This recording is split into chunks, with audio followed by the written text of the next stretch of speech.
This is Dr. Philip Dreiss. This is my log for September 8, 2012. And as everybody knows, I'm a homeless guy. I'm living on the beach. It's a beautiful sunny day. And this is about that mental toughness. This is about being able to live out here and being able to survive. And part of that has to do with hygiene. Okay? I brushed my teeth already, and you gotta be able to do the right thing.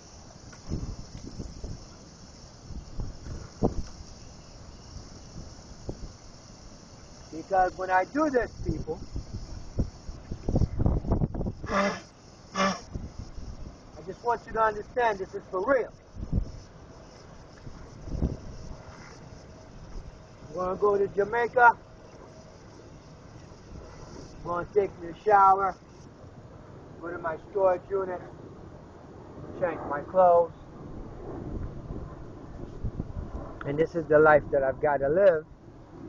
Because if I didn't live out here on the beach, sleep out here on the beach, chances are I could be a dead man. Just like the son of New York State Senator Huntley that came up dead. Because he talked too much. A lot of people have been trying to make me keep my mouth shut about a lot of stuff. Right now, I've sent the information to the campaign headquarters of Councilman Sanders, who's the councilman out here for Far Rockaway out here.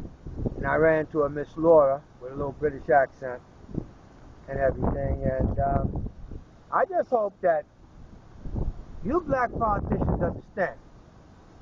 You can't have all these cute women in your offices and you guys don't make sure they got them a little political science education. They've got them some kind of corporate education and experience. This whole thing about hiring pretty black folk don't work well for me. Okay? It doesn't work for me. I don't need no cute chick in some office answering the doggone phone, and you've got an actual bloodline moron who doesn't understand that when you've got civil rights violations, diversion of federal funds, you got a man here homeless living on the doggone beach, to make his point poignant, that's actually prosecuting the entire city of New York, including Mayor Bloomberg and every black elected official in town. Young lady Laura, you don't have any choice but to take it to somebody bigger than you. You don't get a chance to make no decision. You don't get a chance to get into nothing unless you're competent enough to dig into the evidence and come up with some conclusions, and you write a report to your boss. This is what this is about.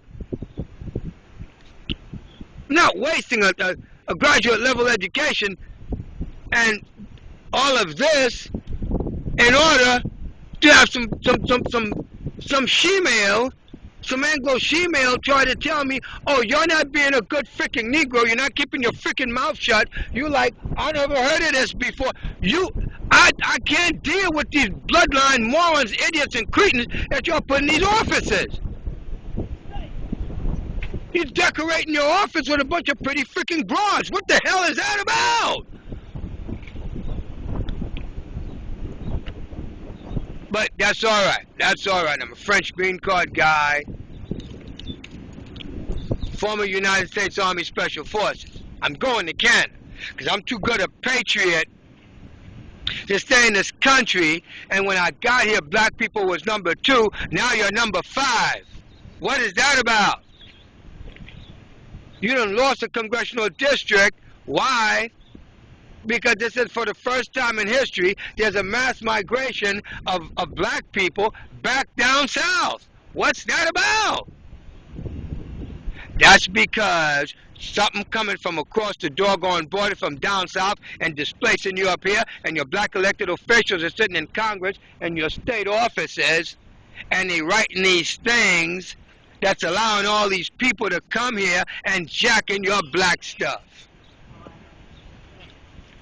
You ain't got no respect, but you're pompous, you're prideful, you're big. Don't mean jack. Look at me, I'm just a tiny little guy, and guess what I'm doing? I got Mayor Bloomberg, I got Congressman Meeks, I got State Senator Huntley, I got Senator Malcolm Smith, Assemblywoman Vivian Cook with that cancer that's kicking her behind. And she won't tell it. She goes for chemotherapy and she doesn't turn over power to somebody else. Come on now. That's an impeachable offense. You can't do that. But that's all right. I'm a black Democrat. Hey, I don't care, man. I'm used to black presidents because I'm related to 3 of them. But you guys can't understand that. Obama gave away $1 trillion with no accountability to the banks because he was the guy that put together the whole housing debacle to begin with Acorn. Then the governor, the guy who's now the governor, jumped on it while he was the HUD secretary and used it and expanded it. It became a national thing. And you got the great housing debacle. Then he comes up with Obamacare. Obamacare is for the poor. Obamacare don't work for people making $90, $100, $125, $150,000 a year. No, it doesn't. I've heard it from senior citizens that are not black, they're not poor. Come on, people. Is this about America, or is this going to be some little 13% black thing? I'm sorry I got the skin color. All right. When I came here as an immigrant, I didn't know I have to fall into whatever class they in. I'm an immigrant, and I've been marginalized by these guys. I'm not their friend like that. I'm not their enemy, but I ain't their friend. I'm going to New York State Supreme Court for justice, and I get the chance to harvest me the behind of every black elected official in town. And that's my trophy to take home with me. That's right, because they're stupid. They're stupid. You take them civil rights violations, but they want to be in so bad, they want to look the other freaking way. That's the version of federal funds. Oh, you can't say black people got it bad. You stupid. And I'm here to tell it to you. I'm Dr. Philip Dreiss. I'm the conscience of black America, and this is where I live. This is where I sleep at every night.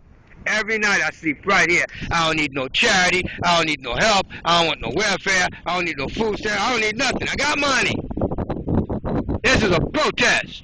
And I live right here with the animals because you tried to make me into a freaking animal just like those guys. They get treated like animals and they sitting there all pompous. Oh, I'm big. I can take it. I can't take jack.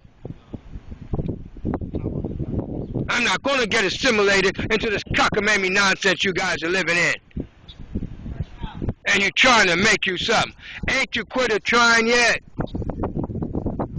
Every other immigrant group come over here and beat you guys, move up, go somewhere, and you guys still stuck at the bottom somewhere. That's how you got to be number 5. You got surpassed.